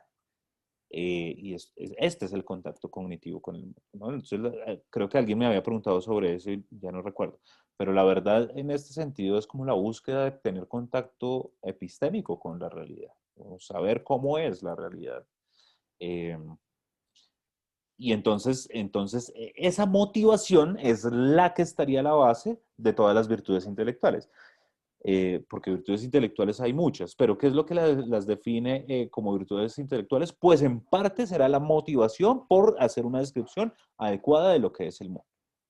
Y esto en sentido amplio, es decir, esto vale para el filósofo, por supuesto, por ejemplo, ¿no? Entonces, el filósofo en últimas, por ejemplo, quiere averiguar qué es la virtud. Y si quiere genuinamente averiguar qué es la virtud, esto quiere decir que tiene la motivación por el conocimiento, la motivación por tener contacto cognitivo con la realidad. En este caso, la realidad es la virtud, saber qué es la virtud, ¿bien? O saber qué es, yo qué sé, qué otra materia están viendo ustedes. Por poner un ejemplo que me acabaron. Investigación 2. Bueno, sus tesis es magnífico, ¿no? Sí, sus trabajos, lo que ustedes quieran desarrollar, etcétera. Entonces, en ese caso, pues virtuoso será el que realmente quiera tener un contacto cognitivo con cada uno de los objetos de estudio que ustedes tengan. Si alguien quiere hacer filosofía política, epistemología, filosofía del lenguaje, en últimas, la virtud intelectual que tengan ustedes se va a definir en términos de si ustedes realmente quieren saber cómo es ese asunto. Si solo quieren el título, pues no hay virtud intelectual. Ese es el punto. Ese es el punto. Bueno, ¿Sí? es que precisamente yo creo que ese es el punto que yo quería marcar, porque es que si uno se pone a pensar, definitivamente hay muy pocas personas que tienen ese interés. Por ejemplo, en el caso del lugar donde yo trabajo, que es un colegio oficial, las personas tienen la motivación de hacer sus maestrías no por el conocimiento, sino que el interés es ascender salarialmente. Y probablemente en algunos casos en la formación de los profesores para la enseñanza universitaria uno se percataba de lo mismo. Y ahí, bueno, pues ahí sí me parecía que Williams decía algo interesante, es que precisamente no importa si lo que se busca es cierto reconocimiento.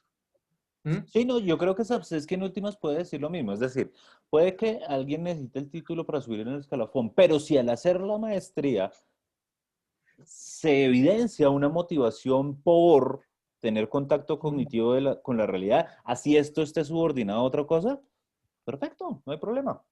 Mm. El problema Sí, porque está con el profe que hace la maestría y no quiere tener contacto cognitivo con la realidad, sino solo el título. sí, Ese es el problema. hay personas y hay universidades que le juegan es a eso. Ah, no, por Por supuesto. ejemplo, por ejemplo, hay el caso, bueno, mejor no nombrar, cada uno sabrá. Esto queda en YouTube, ¿no? Tendrá casos parecidos, pero obviamente hay programas de posgrado que le ofrecen a uno titularse en un año, que acepta convalidada por el Ministerio de Educación, que yo no sé qué. Entonces, se la venden de tal modo a uno que uno dice, sí, esta es la que yo necesito ya para estar en el siguiente escalafón docente para el próximo concurso de ascenso, etcétera. Y obviamente la motivación de la persona y lo digo porque ese caso lo vi ahorita al comienzo de año de un profesor contándome que había un grupo de profesoras que le iban a pagar por hacer la tesis de maestría y ese caso también se da. Entonces, uno puede preguntarse ahí cuál es la motivación de estas profesoras. Obviamente hay una motivación económica de por medio. Vaya a saber uno si la motivación económica está, está de pronto también ligada a tener una mejor calidad de vida para su familia. ¿Sí? Es decir, entre mejores ingresos, pues obviamente la cuestión material puede ayudar en otros ámbitos de la vida. Entonces, obviamente, el fin que se persigue en un primer momento no, no, no cumple con esa virtud intelectual, o sea, con esa motivación profunda por el conocimiento. Pero si uno se pone a hablar con la profesora, puede decir, o con las profesoras, ellas pueden esgrimir distintos argumentos y decir, no, es que yo lo que quiero es que mi familia esté mejor, darle una mejor calidad de vida a mis hijos, etcétera, etcétera, etcétera. ¿Sí? Pero, y ahí hay una cuestión y uno escucha muchísimo eso también, decir, no, es que yo no puedo, yo no me siento capaz de hacer la maestría, necesito hacerla, pero no sé cómo hacerla, entonces me queda más fácil pagarle a alguien que sí sepa cómo hacer eso, pero yo sí quiero esa maestría. Entonces ahí sí en la cuestión motivacional uno pues, no sé. Pues es que el problema es que son profesores, ¿no? Es gravísimo. Por eso, ese es el rollo. Entonces, uno puede entender muy bien el asunto y esto, de nuevo, tiene muchos problemas de índole social y político. De acuerdo, en eso no hay ninguna discusión. Pero es un pésimo argumento decir como, no, pues es que a mí lo que me importa es que mi familia esté bien y por lo tanto me va a tirar la educación del país. Bueno, grave, ¿no? Porque si alguien tiene que tener una virtud intelectual, tiene que ser el profesor. En primer lugar, de nuevo, ¿por qué? Porque acá tiene que ver con que las virtudes justamente se definen en virtud de los fines que se trazan. Exactamente, Entonces, muchísima gente, y eso sí, entonces no, claro, lo hasta que, lo podría que ser, Diego, lo que Diego está mostrando en últimas es que eh, un gremio que debería, por excelencia, exhibir como ninguno otro una serie de virtudes intelectuales, realmente lo que exhibe es una serie de vicios intelectuales. Y eso pues, es grave.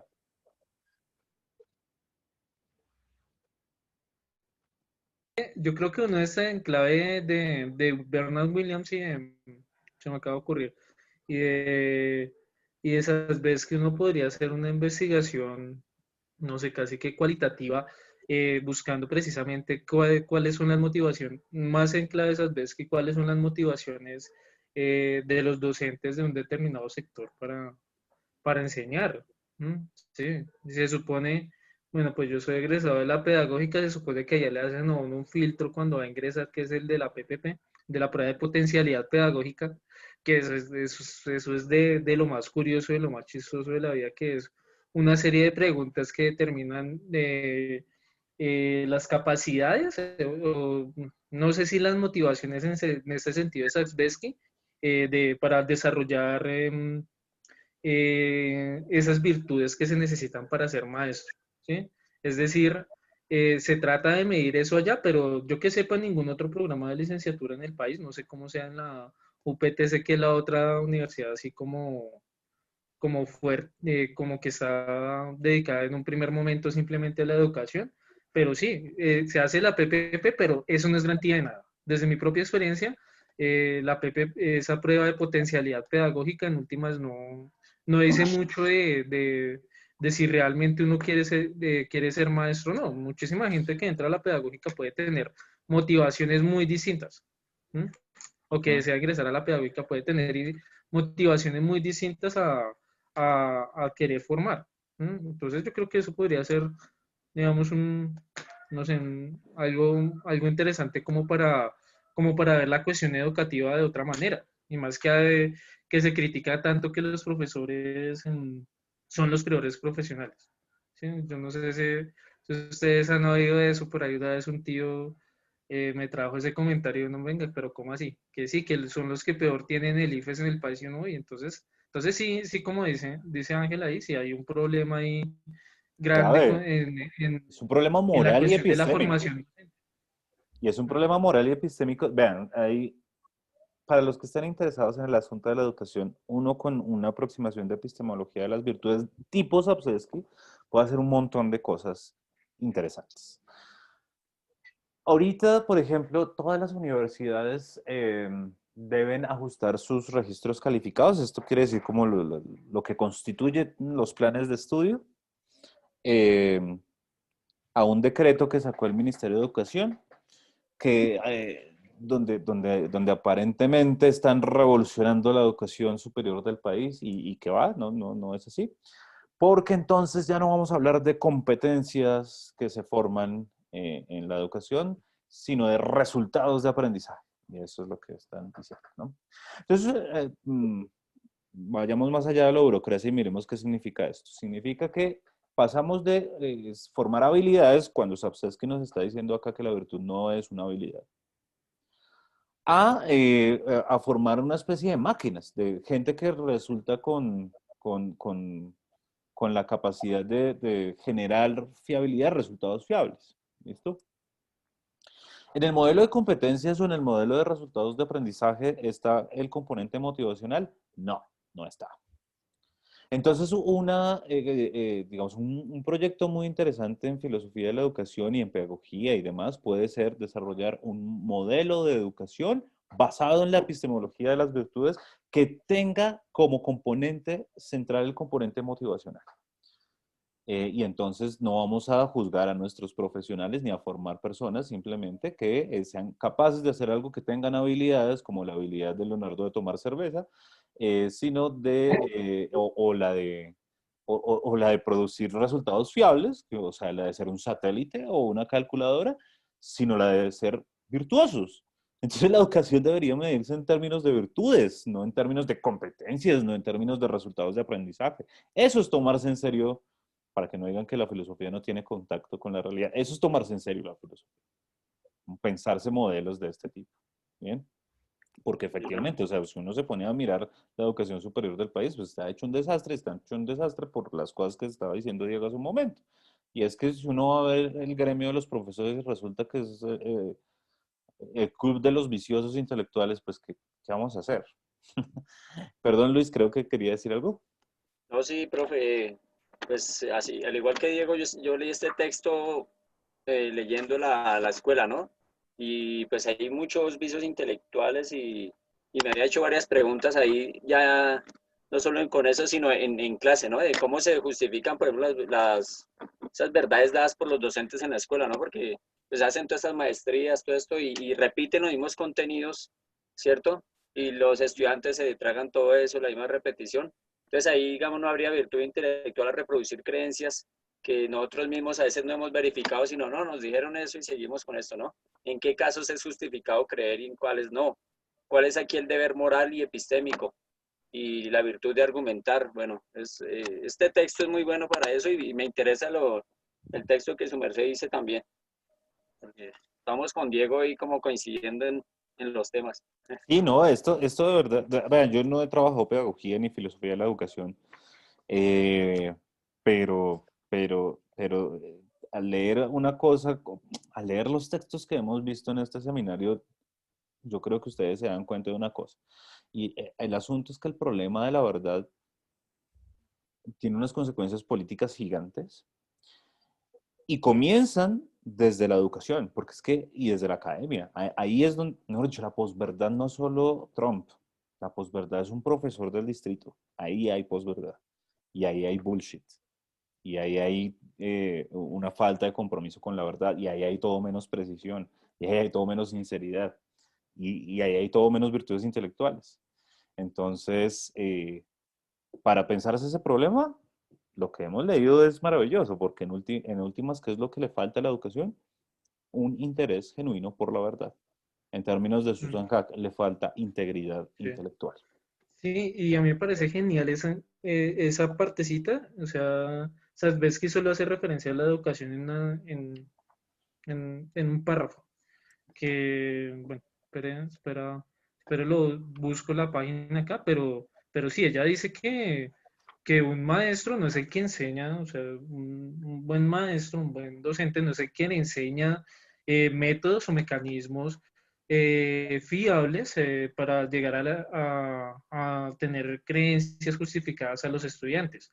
Puede ser que los estudiantes no logren captar la importancia de estos mecanismos o bueno, que no logren entender estos mecanismos a profundidad. Sí, es decir, saber hacer una operación matemática no garantiza que los estudiantes realmente tienen una motivación ya por la verdad. Yo creo que en eso sí concordamos con lo que estaba diciendo Ángel. Y, ¿dónde estará? Pero le pongo control ya a mi texto y ya. A ver.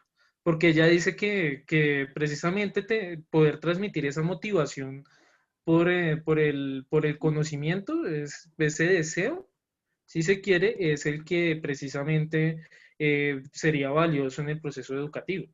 ¿Sí? Obviamente, hay la pregunta de fondo y yo creo que no sé, ahí debe haber un millón de perspectivas y es precisamente cómo uno puede transmitir esa cuestión. ¿Sí? O sea, cómo uno puede transmitirle al estudiante esa motivación por el conocimiento, esa cuestión de que el estudiante quiera formar esos hábitos, esas motivaciones. Pero si encuentro la página. Pero en últimas, claro, el problema es eso desde el punto de vista educativo, es cómo formamos integridad intelectual. Sí. Hay un texto muy interesante, yo creo que algunos compañeros, no sé, de pronto algunos compañeros lo conozcan, de un pensador francés, pero eso sí ya es pedagogía, que se llama El Maestro Ignorante. Y ahí Jacques Rancière es como un clásico ya de la educación. y el tipo dice algo así como que a veces, obviamente uno tendría que andar con cuidado porque obviamente es un campo totalmente distinto, pero lo que dice Rancière es como que a veces no es necesario ni siquiera que el mae, y ahí yo me cuestionaba esto porque acá si uno le crea a Sasbesky, si es necesario que el maestro también tenga esas virtudes intelectuales, tenga mecanismos fiables para llegar al conocimiento, pero Rancière dice algo que también resulta muy interesante y que se discute mucho, o por lo menos se discutía mucho en la pedagógica, y era, por ejemplo, que uno podía enseñar cosas que no sabe.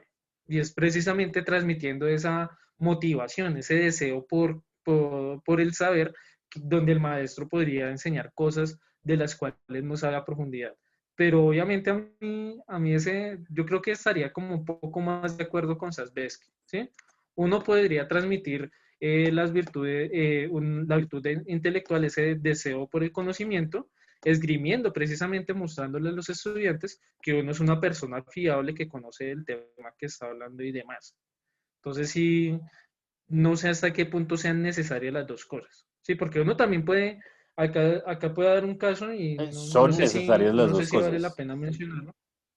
No sé si Claro, vale la pena mencionarlo, y es que probablemente, y eso, y eso, y eso yo creo que más uno que se dedica a estas cosas de las humanidades, hay mucha gente que aparenta el conocimiento, ¿sí? Ese es otro problema también clásico ahí en esa cuestión.